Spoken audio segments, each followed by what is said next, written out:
Olá, tudo bem? Boa tarde, alunos. Nós vamos então para a nossa última aula de ciências desse ano. Olha só como o tempo passou. Bom, espero que vocês aproveitem ao máximo esse nosso último momento de ciências, mas ano que vem tem mais, ok? Nós vamos então para o nosso capítulo 4. Nós vamos falar um pouquinho sobre o som. Primeiro, eu gostaria que você fechasse os seus olhos por uns 2 ou 3 minutinhos e prestasse atenção em tudo que você pode ouvir. Depois, você pode descrever aqui nesse espaço o que é que você percebeu, o que é que você conseguiu ouvir. Tudo bem? Então, pause esse vídeo e faça isso. Eu, por exemplo, aqui estou ouvindo barulho de carros passando, porque eu estou na escola, e também de pássaros cantando. E você, o que consegue ouvir aí na sua casa? Pause o vídeo, depois responda o exercício e retorne para a aula. Bom, após realizar então a primeira atividade, esses sons, de modo geral, eles transmitem alguma sensação para você? E qual é a sensação que eles transmitem? O som é uma forma de energia que se espalha pelo espaço em forma de ondas sonoras. Essas ondas elas causam a vibração do meio em que se espalham. Então, olha só. Por exemplo, quando nós batemos na membrana de um tambor, ela vibra. E aí o ar ao redor dela também passa a vibrar.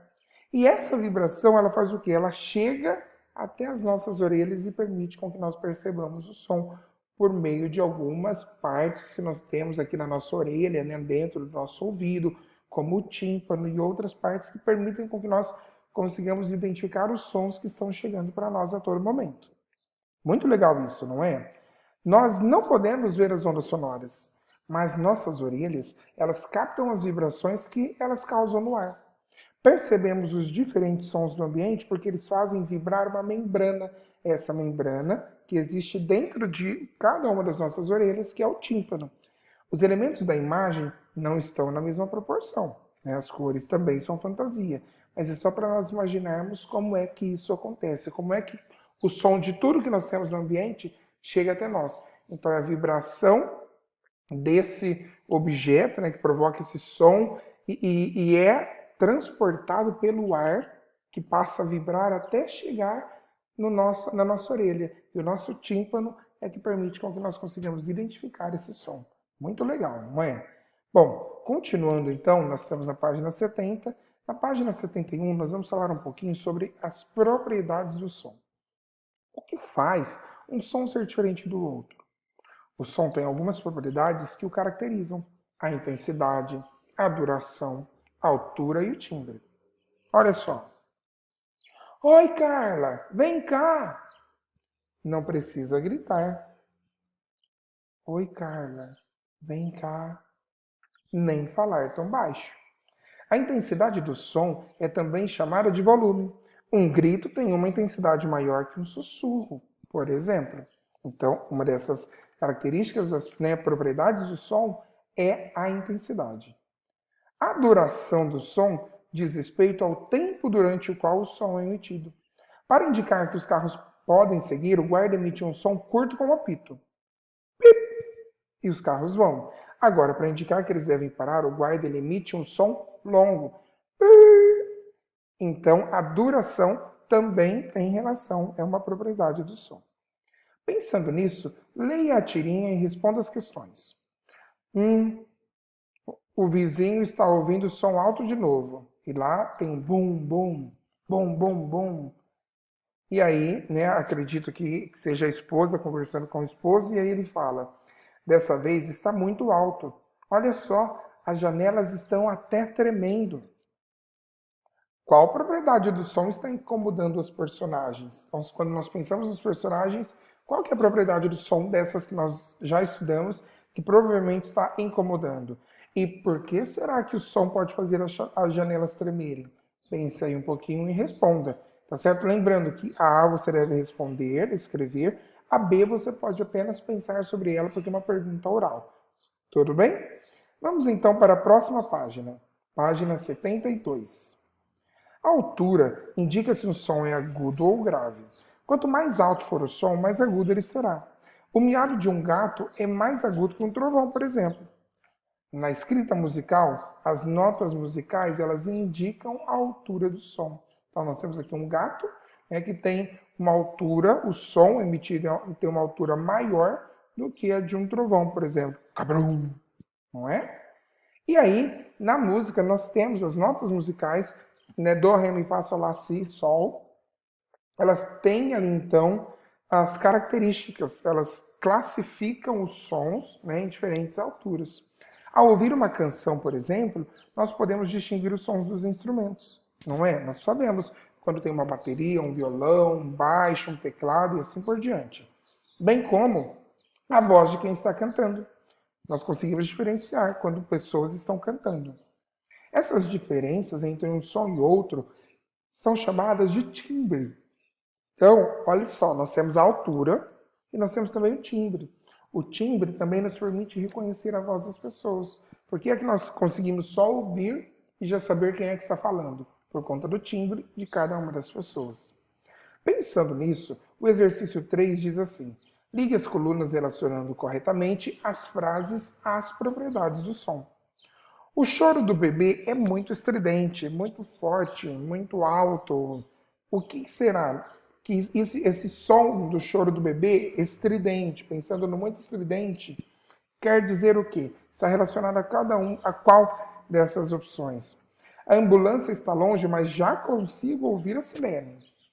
Será que é relacionado a qual delas? Reconheço essa voz, é do meu amigo Mateus. O despertador tocou por 5 minutos sem parar. Cada uma dessas está ligada a uma das propriedades do som: intensidade, altura, duração ou timbre. Pense bem, porque essa atividade pode às vezes trazer uma confusão. Por isso eu recomendo, em caso de dúvida, retornar aos conceitos nas páginas acima. Vamos então para a próxima página, 73. Música. Na criação de uma música, o compositor leva em conta todas as propriedades do som: intensidade, duração, altura e timbre. Também leva em consideração os tempos de silêncio. Ao organizar silêncios e diferentes sons de determinada maneira, o compositor ele cria na música a sensação de alegria ou de tristeza, por exemplo. Pensando nisso, escolha uma canção de que você gosta e cante para o seu colega. No caso, você pode cantar aí na sua casa. Depois, você deve acompanhar, no caso aqui, enquanto você canta de novo, seu colega deve acompanhar batendo palmas, assobiando ou produzindo qualquer outro som. No caso, você pode fazer isso com o irmãozinho, com o papai, com a mamãe, com alguém aí em casa, ok? Ou mesmo com um cantor, né, com uma música que você goste no YouTube, você pode fazer isso. No mundo todo, as pessoas utilizam diferentes materiais para construir os instrumentos musicais e também criar as músicas. Os instrumentos musicais mais antigos que nós conhecemos são as flautas feitas de ossos de animais. Alguns desses objetos têm mais de 40 mil anos de idade, como por exemplo essas flautas que foram feitas com ossos de veado há mais de 3.500 anos. E elas estão disponíveis lá no Museu Arqueológico Albinger, lá no Canadá. Os indígenas, eles produzem seus instrumentos utilizando materiais que cultivam ou coletam na floresta, como madeira, sementes e dentes de animais. A música tem uma importância muito grande para os povos indígenas. Por exemplo, os chocalhos, como os maracás da foto, eles são bastante comuns entre os diferentes povos indígenas. Eles podem ser feitos com frutos secos, preenchidos com sementes ou mesmo dentes de animais. Legal, não é? Bom, vamos então para a página 75, a produção de sons e os instrumentos musicais. Os sons são produzidos com a vibração de objetos, isso nós já vimos. Todos os instrumentos musicais, eles apresentam partes que vibram. Ao passar os dedos na corda de um violão, elas vibram e produzem o som. Já instrumentos de sopro, como uma flauta ou uma corneta, têm partes que vibram com a passagem do ar quando uma pessoa sopra um instrumento. Instrumentos de percussão, né, que nós usamos geralmente baquetas, vibram quando são tocados por baquetas com as mãos ou outros acessórios.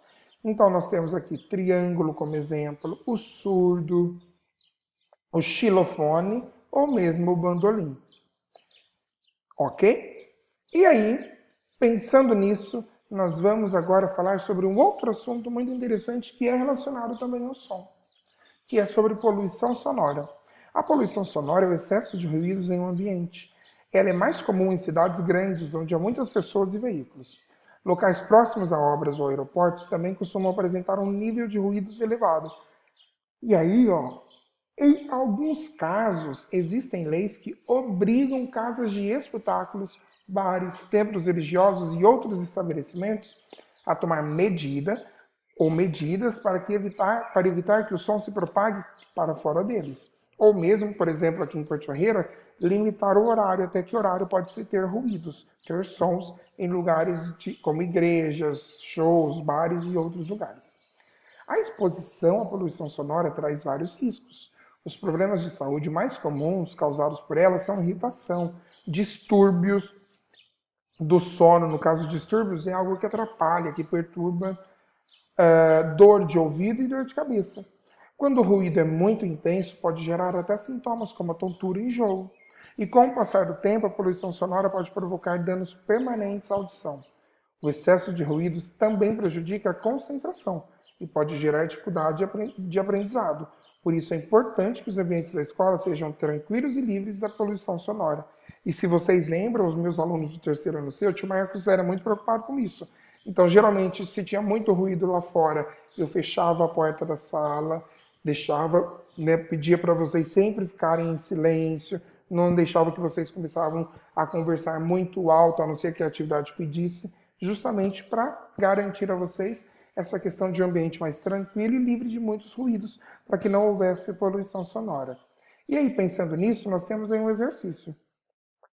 1. Faça um X no ambiente onde é mais provável haver poluição sonora. Nesse ou nesse? Página 79. 2. O que causa poluição sonora? Pense aí e escreva. 3. Por que os ambientes da escola devem ser livres de poluição sonora? 4. Escreva 3 problemas de saúde que podem ser causados pela poluição sonora. Lembre-se que no texto acima nós temos as respostas para essas perguntas. E aí, para encerrar, nós temos uma atividade que é uma propaganda de conscientização sobre a poluição sonora. Nós não vamos fazer em grupos, você pode fazer individualmente, fazer até no seu caderno de desenho, e devem ter esses tópicos. Pesquisar se existem medidas contra a poluição sonora na legislação do nosso município. Eu já comentei com vocês um pouquinho sobre isso. Qualquer coisa, retorne no vídeo. Criar cartazes, você pode criar um cartaz para informar sobre o que é poluição sonora e quais os riscos que ela traz. O tio Marcos está com sono. Acho que é por conta que o tio acordou muito cedo hoje. Mas vamos lá, já está acabando. Esses cartazes podem indicar também algumas medidas que podem ser tomadas por quem se sente prejudicado. Vamos pensar, se tem muito ruído, uma pessoa, por exemplo, o vizinho pode ser prejudicado. Então, o que essa pessoa deve fazer? Outra coisa que você pode fazer é pesquisar sobre problemas relacionados ao uso do volume alto, como, por exemplo, em fones, e toda a questão que isso pode provocar de ruim à nossa saúde. Você vai, no caso, enviar para mim, até o final dessa semana, a atividade, a foto da atividade, e eu vou, assim como os outros professores, estar analisando a atividade. Tudo bem? Por hoje é só. Qualquer dúvida é só nos chamar. Um abraço, tchau, tchau.